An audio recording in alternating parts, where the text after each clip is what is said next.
Bien, bonjour à tous et à toutes. Que Dieu vous bénisse en cette fin de semaine. Genèse 45, verset 4. Joseph dit à ses frères, « Approchez-vous de moi. » Et ils s'approchèrent. Amen. En fait, les frères se tiennent à distance de Joseph.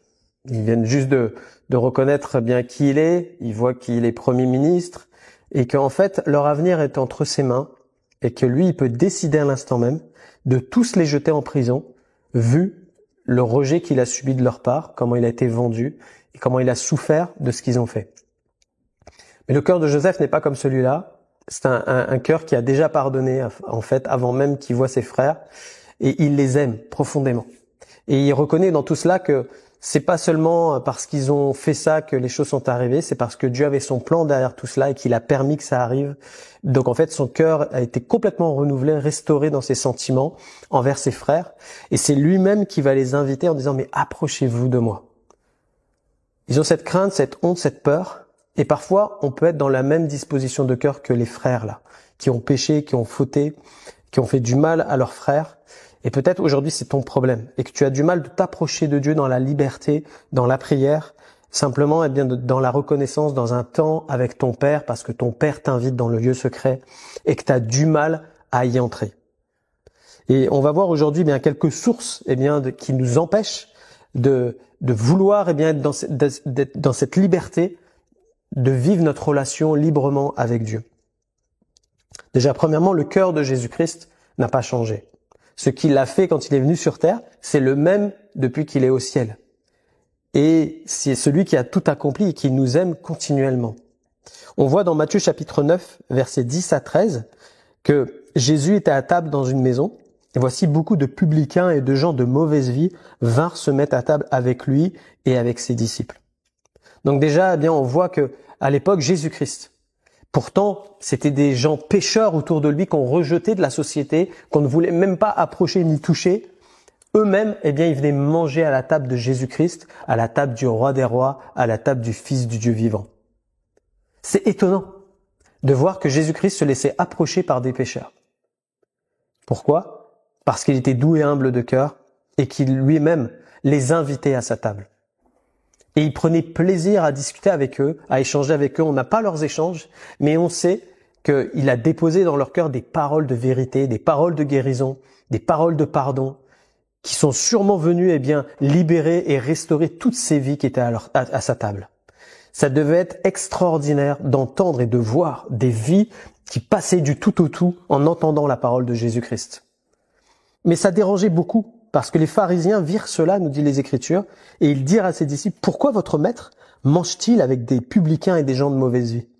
Ce que Jésus y a entendu, il dit, « Ce ne sont pas ceux qui se portent bien, qui ont besoin de médecins, mais les malades. Allez et apprenez ce que signifie « Je prends plaisir à la miséricorde et non au sacrifice, car je ne suis pas venu appeler des justes, mais des pécheurs. » Amen.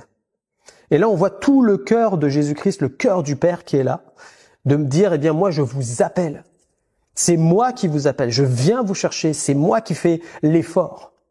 La religion, ça te pousse à aller vers Dieu, mais en fait, d'une mauvaise manière. Alors que la relation, c'est Jésus-Christ qui est venu vers nous pour nous chercher, pour nous amener dans une relation avec Dieu. Donc, le cœur de Dieu, c'est toujours d'être dans cette relation avec nous. Et Jésus-Christ a payé le prix pour toi comme pour moi. Et peut-être que je disais tout au début, tu as des difficultés parce que l'adversaire, lui, ne veut pas que tu t'approches de Dieu. Parce qu'il sait que si tu te reconnectes à la source, alors tu vas être renouvelé et tu vas piétiner ses projets et ses plans de destruction pour ta vie. Donc comment il l'utilise ? Parfois par la culpabilité, quelque chose qui traîne dans notre cœur. Alors que tu as demandé pardon à Dieu, tu entends toujours une espèce de petite voix qui te dit « Ah, mais écoute, tu peux pas encore t'en approcher, tu n'es pas digne. Tu n'as pas fait ceci, tu n'as pas fait cela. Attends quelques jours, parce que là, franchement, Dieu, là, aujourd'hui, il peut plus te voir en couleur. » Mais ça, c'est pas le cœur de Dieu, ça. Ça, c'est le mensonge de l'adversaire qui vient dans ton cœur aujourd'hui pour essayer de te dire, en clair, ne t'en approche pas. Il ne t'aime plus, il a changé. Ça, c'est le diable. Dieu ne change pas. Et il t'aime. Et si tu as péché et que tu as demandé pardon à Dieu, alors tes péchés peuvent être rouges comme le sang. La Bible déclare qu'ils seront blancs comme la neige. Et que Dieu oublie tes péchés et les jette même au fond de la mer pour montrer que c'est plus pour lui ça. Et si tu viens en disant « Ah, j'ai péché contre toi » alors que tu as déjà demandé pardon, Dieu est capable de te dire « Mais de quoi tu me parles ?» Parce que moi, l'ardoise, elle a été complètement effacée, et toi, tu me parles d'un truc qui n'existe plus pour moi. Pourquoi? Alors que tu sois relevé et renouvelé encore aujourd'hui. Ésaïe 55, verset 7. Que le méchant abandonne sa voie et l'homme d'iniquité ses pensées. Qu'il retourne à l'Éternel qui aura pitié de lui, à notre Dieu, et souligne-le, qu'il ne se lasse pas de pardonner. Dieu, tu vas pas le lasser avec ta demande de pardon. Au contraire, il se réjouit et il te pardonne. Parfois, c'est simplement, comme je disais, tu ne connais pas assez le cœur du Père. Et c'est ça le plus gros problème qu'on rencontre. C'est-à-dire, à cause de notre parcours, parfois chaotique, on a eu une destruction de qui est le Père. Ce qui fait qu'on l'assimile à une idole, à ce qu'on nous a enseigné sur le Père. Et parfois, les enseignements sont tellement tordus que nous, ça nous tord avec parce qu'on les croit. Et à l'arrivée, on a peur de s'approcher du Père. Jésus, quand il va venir sur terre, il va se présenter en disant « Si vous m'avez vu, vous avez vu le Père ». Jean 14, verset 9.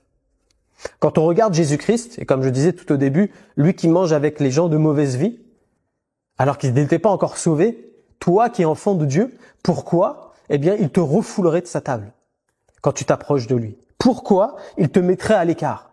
Pourquoi? Il n'y a aucune raison en fait. Il a payé le prix pour que tu aies cette liberté et un libre accès auprès du Père. Pourquoi? Dieu n'a pas changé. Et au contraire, tout comme Joseph, il te dit « Approche-toi de moi ». Parce qu'il va y avoir quelque chose qui va se passer quand on s'approche de lui. Quand on s'approche de lui, le résultat, c'est qu'on change. Le résultat, c'est qu'on est ressourcé. Le résultat, c'est qu'on est renouvelé.